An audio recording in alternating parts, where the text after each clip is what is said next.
முக்கிய செய்திகள். America Iran பேச்சுவார்த்தை ஜெனீவாவில் வியாழக்கிழமை முக்கிய சந்திப்பு. சவுதி அரேபியாவில் கடும் புயல் எச்சரிக்கை, தேசிய வானிலை மையம் அவசர அறிவிப்பு.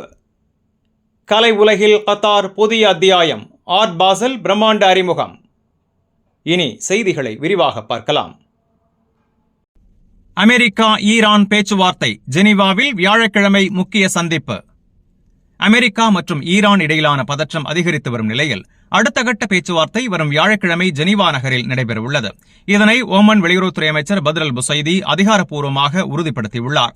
ஒப்பந்தத்தை இறுதிப்படுத்தும் நோக்கில் இந்த சந்திப்பு நடைபெறுகிறது எனவும் அவர் தெரிவித்துள்ளார். இதற்கிடையில் மத்திய கிழக்கு பகுதியில் அமெரிக்கா தனது ராணுவ முன்னெடுப்புகளை அதிகரித்து வருவது சூழ்நிலையை மேலும் பதற்றமாக மாற்றியுள்ளது. இந்நிலையில் ஈரான் வெளியுறவுத்துறை அமைச்சர் அப்பாஸ் அராக்ஷி ஈரான் தற்போது அணு விவகாரம் குறித்து மட்டுமே பேச்சுவார்த்தை நடத்துகிறது என்று தெளிவுபடுத்தியுள்ளார். அணு திட்டம் அமைதிக்கானதுதான் என்பதற்கு முழுமையான கண்காணிப்பு முறையை அமல்படுத்த தயாராக இருப்பதாகவும் அவர் கூறினார். ஏன் ஈரான் தனது நாட்டிலேயே யுரேனியம் செறிவூட்ட வேண்டும் என்ற கேள்விக்கு அது தேசிய மரியாதை மற்றும் பெருமை சார்ந்த விஷயம் என்று அவர் பதிலளித்தார். எங்கள் விஞ்ஞானிகள் உருவாக்கிய தொழில்நுட்பத்தை எளிதில் கைவிட முடியாது என்றும் அவர் வலியுறுத்தினார். Iran international atomic energy agency கண்காணிப்பின் கீழ் செயல்பட்டு வருவதாகவும் நான் புரோலிஃபரேஷன் ட்ரீட்டி ஒப்பந்தத்தின் பொறுப்பான உறுப்பினராக இருப்பதாகவும் தெரிவித்துள்ளது. மேலும் 2015ஆம் ஆண்டு பராக் ஒபாமா காலத்தில் கையெழுத்தான joint comprehensive plan of action ஒப்பந்தத்தை விட புதிய ஒப்பந்தம் சிறப்பாக இருக்கலாம் என ஈரான் தரப்பு நம்பிக்கை தெரிவித்துள்ளது. ஆனால் ட்ரிட்டா பார்சி உள்ளிட்ட சில ஆய்வாளர்கள் அரசியல் நிலைப்பாடுகள் காரணமாக ஒப்பந்தம் எட்டுவது சவாலாக இருக்கலாம் என கூறியுள்ளனர். மொத்தத்தில் ஜெனீவாவில் நடைபெறவுள்ள இந்த முக்கிய பேச்சுவார்த்தை அமெரிக்கா ஈரான் உறவில் புதிய மாற்றத்தை ஏற்படுத்துமா என்பதை உலக நாடுகள் கவனித்து வருகின்றன. சவுதி அரேபியாவில் கடும் புயல் எச்சரிக்கை, தேசிய வானிலை மையம் அவசர அறிவிப்பு.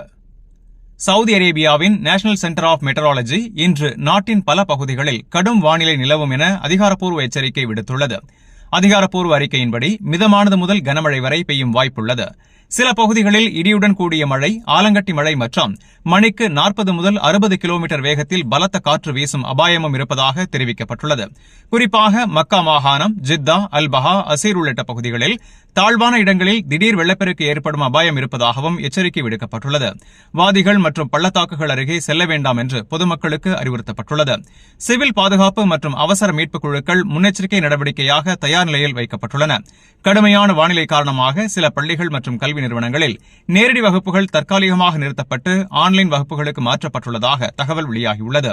மேலும் வாகன ஓட்டிகள் மழைக்கால பாதுகாப்பு விதிகளை கடைபிடிக்க வேண்டும் என்றும் தண்ணீர் தேங்கியுள்ள சாலைகளில் வாகனங்களை செலுத்த வேண்டாம் என்றும் அதிகாரிகள் கேட்டுக் கொண்டுள்ளனர். அரசு வெளியிடும் அதிகாரப்பூர்வ அறிவிப்புகள் மற்றும் வானிலை தகவல்களை தொடர்ந்து கவனிக்குமாறு பொதுமக்களுக்கு அறிவுறுத்தப்பட்டுள்ளது. கலை உலகில் கத்தார் புதிய அத்தியாயம், ஆர்ட் பாசல் பிரம்மாண்ட அறிமுகம். மத்திய கிழக்கில் கலைத்துறையில் புதிய வரலாறு எழுதப்பட இருக்கிறது. உலக புகழ்பெற்ற சர்வதேச கலை விழாவான ஆர்ட் பாசல் தனது புதிய பெரிய அளவிலான நிகழ்வை கத்தார் நாட்டில் அறிமுகப்படுத்துகிறது. இதன் மூலம் கத்தார் உலக கலைத்தளத்தில் முக்கிய மையமாக உருவெடுக்கிறது என்ற மதிப்பீடு வெளியாகியுள்ளது. ஆர்ட் பாசல் என்பது உலகின் முன்னணி கலை கண்காட்சிகளில் ஒன்றாகும். இந்த விழாவில் உலகம் முழுவதிலுமிருந்தும் முன்னணி ஓவியர்கள், சிற்பிகள், கலை சேகரிப்பாளர்கள் மற்றும் முதலீட்டாளர்கள் பங்கேற்பது வழக்கம். இதுவரை ஐரோப்பா, அமெரிக்கா மற்றும் ஆசியாவில் நடைபெற்ற இந்த விழா இப்போது மத்திய கிழக்கை நோக்கி விரிவடைந்துள்ளது. கத்தாரில் கலை மற்றும் கலாச்சார வளர்ச்சியை முன்னெடுத்து வரும் கத்தார் மியூசியம்ஸ் அமைப்பின் முயற்சிகள் இந்த முன்னேற்றத்திற்கு முக்கிய காரணமாக பார்க்கப்படுகின்றன. உலகத்தரம் வாய்ந்த அருங்காட்சியகங்கள், சர்வதேச கண்காட்சிகள் மற்றும் கலாச்சார நிகழ்வுகள் மூலம் கத்தார் கடந்த சில ஆண்டுகளில் கலைத்துறையில் பெரிய முதலீடுகளை செய்துள்ளது. இந்த ஆர்ட் பாசல் நிகழ்வு கத்தாரின் பொருளாதாரத்திற்கும் சுற்றுலாத்துறைக்கும் புதிய வாய்ப்புகளை உருவாக்கும் என எதிர்பார்க்கப்படுகிறது. அதே நேரத்தில் மத்திய கிழக்கு பிராந்தியத்தை உலக கலை சந்தையில் ஒரு சக்தி வாய்ந்த மையமாக மாற்றும் வாய்ப்பும் உருவாகியுள்ளது. கலை உலகின் கவனம் தற்போது கத்தாரை நோக்கி திரும்பியுள்ள நிலையில் இந்த நிகழ்வு மத்திய கிழக்கின் கலாச்சார வரலாற்றில் புதிய அத்தியாயத்தை தொடங்கும் என எதிர்பார்க்கப்படுகிறது. இந்த செய்தி உங்களுக்கு பயனுள்ளதா இருந்தா வீடியோவை லைக் பண்ணுங்க, உங்க கருத்தை கமெண்ட்ல பதிவு பண்ணுங்க. மேலும் வளைகுடா மற்றும் உலக செய்திகளை உடனுக்குடன் பெற Gulf 360 நியூஸ் தமிழ் சேனலை சப்ஸ்கிரைப் பண்ண மறந்துடாதீங்க.